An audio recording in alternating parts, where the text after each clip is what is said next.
Assalamualaikum warahmatullahi wabarakatuh. Saya Muhammad Saleh Sitompul dari Prodi Manajemen 1U. NPM saya 213114030. Di sini saya akan menjelaskan tentang laporan keuangan akuntansi. Dosen pengampu saya yaitu Bapak Muhammad Rizaldi Wibowo SEMSI. Pertama, saya akan menjelaskan tentang laporan keuangan sederhana. Dalam akuntansi, produk akhir yang dihasilkan berupa laporan keuangan. Laporan keuangan adalah hasil proses akuntansi yang digunakan sebagai alat mengkomunikasikan data keuangan atau aktivitas perusahaan kepada pihak yang berkepentingan. Fungsi dari laporan keuangan sebagai alat informasi untuk menghubungkan perusahaan dengan pihak yang berkepentingan yang menunjukkan kondisi kesehatan keuangan perusahaan. Lanjut, yang kedua yaitu laporan laba rugi. Laporan laba rugi adalah laporan finansial perusahaan yang dibuat oleh bidang tertentu. Isi dari laporan ini adalah data-data pendapatan sekaligus beban yang ditanggung perusahaan. Biasanya laporan ini dibuat untuk menjelaskan kondisi keuangan perusahaan pada periode tertentu. Sebagian besar laporan dikerjakan pada akhir tahun atau akhir bulan sesuai ketentuan dari perusahaan tersebut.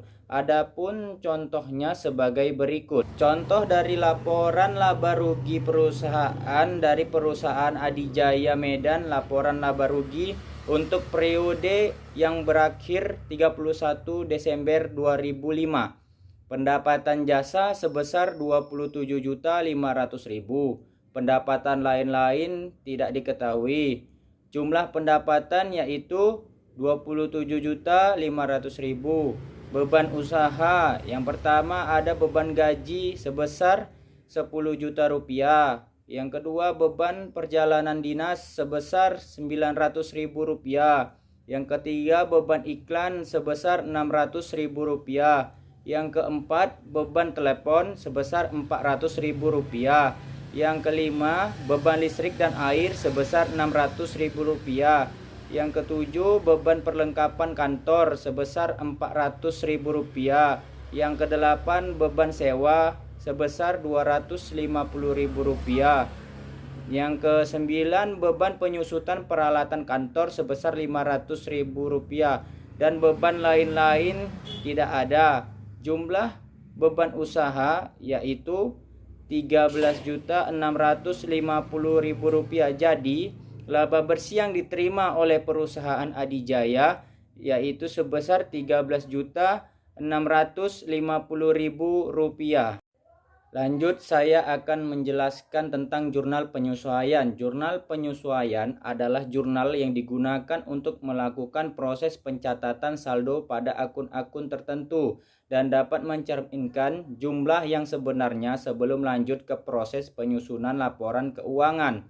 Di dalam jurnal penyesuaian terdapat ayat jurnal penyesuaian yaitu jurnal yang dibuat untuk mengetahui informasi transaksi seperti perubahan di dalam jurnal. Adapun contoh dari jurnal penyesuaian. Contoh dari jurnal penyesuaian yaitu diketahui setiap tanggal 26 PT Maju Mundur memberikan gaji per bulan kepada pegawai tetap sebesar 3 juta rupiah. Pada akhir 31 Oktober, PT tersebut tutup buku dan akan dibayar di awal bulan November. Buatlah jurnal penyesuaiannya.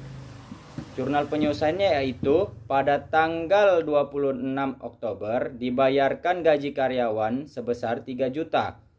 31 Oktober melakukan tutup buku dan akan dibayar di awal bulan. Tanggal 26 sampai 31 Oktober terdapat 5 hari kerja dan dalam 1 bulan terdapat 30 hari dengan gaji 3 juta. Maka 3 juta sama dengan dibagi 30 hari sama dengan 100.000 per hari. Dan 5 hari kerja dikali 100.000 sama dengan 500.000. Jurnal penyesuaiannya pada tanggal 31 Oktober yaitu beban gaji sebesar 500.000 diletakkan di debit dan hutang gaji sebesar 500.000 diletakkan di kredit. Adapun contoh soal yang kedua yaitu diketahui pada tanggal 1 bulan 1 tahun 2020 beban peralatan senilai 15 juta rupiah. Terjadi penyusutan pada tanggal yang sama yaitu sebesar 10% dengan nominal 1.500.000 rupiah. Pada tanggal 31 bulan 12 tahun 2020 penyusutan kembali terjadi sebesar 10%. Yang ditanya yaitu jurnal umum dan jurnal penyesuaiannya. Jawabannya ialah pada tanggal 1 bulan 1 tahun 2020 dengan nama akun beban peralatan senilai 15 juta diletakkan di debit. Lalu pada tanggal yang sama dengan nama akun penyusutan peralatan senilai 1.500.000 rupiah diletakkan di kredit. Jurnal penyesuaiannya yaitu pada tanggal 1 bulan 1 tahun 2020 beban penyusutan peralatan senilai 1.500.000 rupiah diletakkan di debit. Lalu pada tanggal yang sama akumulasi penyusutan peralatan diletak 1.500.000 rupiah diletakkan di kredit. Jadi beban peralatan 15 juta dikurang 1.500.000 rupiah sama dengan 13.500.000 rupiah. Sisa beban peralatan pada tanggal 1 bulan 1 tahun 2020 yaitu senilai 13.500.000 rupiah. Jurnal penyesuaiannya yaitu beban penyusutan peralatan 1.500.000 rupiah diletakkan di debit. Akumulasi penyusutan peralatan 1.500.000 rupiah diletakkan di kredit. Sisa akhir beban peralatan yaitu 13.500.000 rupiah dikurang 1.500.000 rupiah sama dengan 12.500.000 rupiah.